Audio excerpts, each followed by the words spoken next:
again. This is Dr. Keith with another quick Wellness News Nugget. Hope you're doing okay out there today.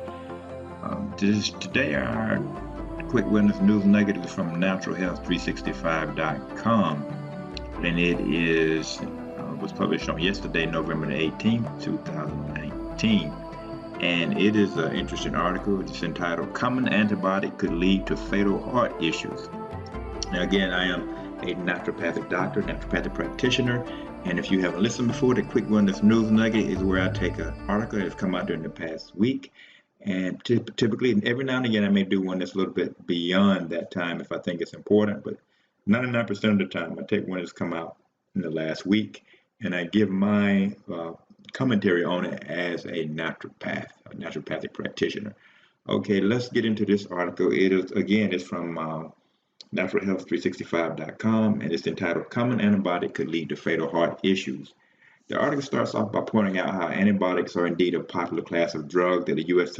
Centers for Disease Control and Prevention, the CDC, estimate are frequently overprescribed. I'm sure you've probably heard that before, that antibiotics are overprescribed. Many drugs are overprescribed, but that's another story for another day.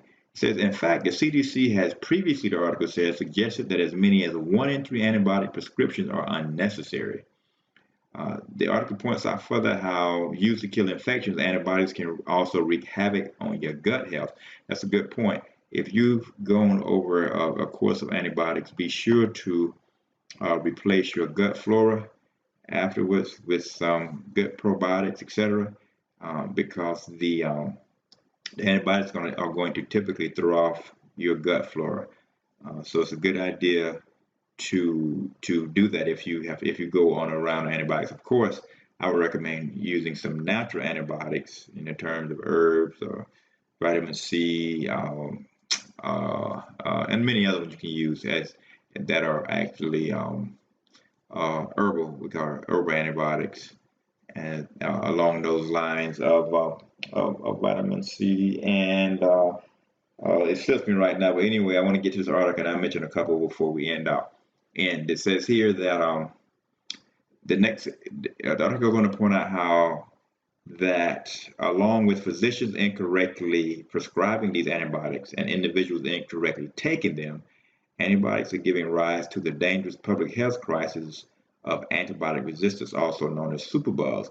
To make matters worse, data indicates that a certain type of antibiotic sold as Zithromax poses serious heart risks to consumers. It goes on to say that Zithromax is an antibiotic typically prescribed for infections like bronchitis, ear infections, and pneumonia, sometimes called a ZMac or a Z-Pack. Many doctors and patients, the article says, prefer it because it can be taken for fewer days than other common antibiotics like amoxicillin. Those, the article points out, are typically taken for a 10-day course. A full course of Zithromax is only 5 days, so you take about half the time. But it points out how Zithromax is also twice as expensive as generic amoxicillin and can cost as much as a few bucks per pill. The article says, which likely explains why pharmaceutical companies love it so much. It says that sales for the drug topped $460 million in 2011 in the United States alone. But it says that in 2012, there was a study out of Vanderbilt University which determined that people who use Zithromax have an increased risk of sudden deadly heart issues. Researchers looked at millions of antibiotic prescriptions given to well over 500,000 Medicaid patients between the years of 1992 and 2006, the article says. They discovered that 29 heart-related deaths occurred among people taking Zithromax during that short 5-day course.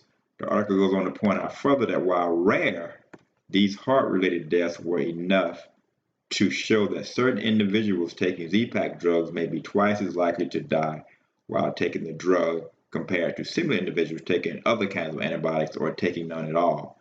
It says the proposed reason is that Z-Pack drugs may lead to dysfunctional electrical activity and ultimately lead to fatal heart rhythms. Wow! So here you have an antibiotic being linked, a very expensive antibiotic too, being linked to potential heart failure and death. Says this data has been corroborated by other research articles, says, including a follow-up paper published in May 2012 in the prestigious New England Journal of Medicine.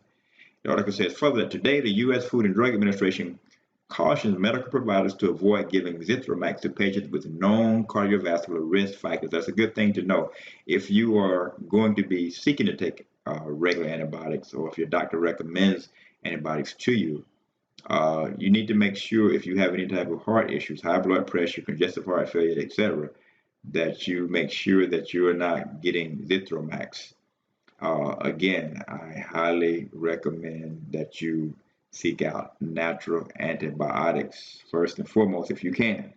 Uh, the ideal is to keep the immune system up, strengthen, eating, again, sleeping well, um, exercising, eating healthy. These types of things can help prevent you from needing to have to take antibiotics anyway.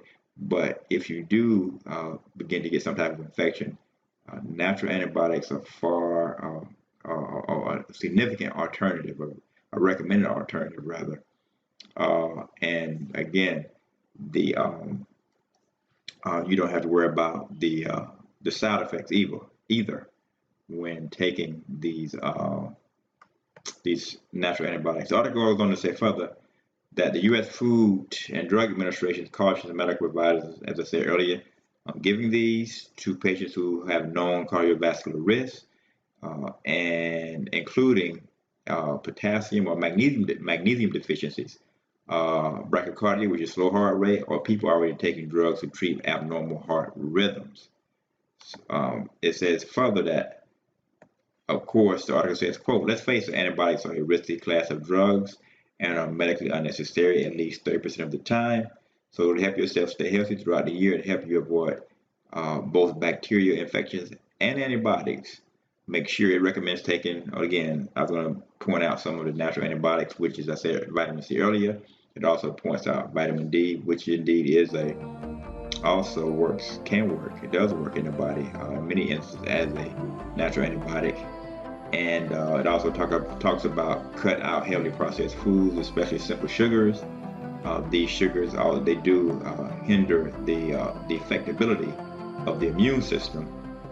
And of course, it talks about getting enough sleep. So again, this is an interesting article. It can be found at naturalhealth365.com. Thank you for joining me again. This is Dr. Keith. Until next time, take care.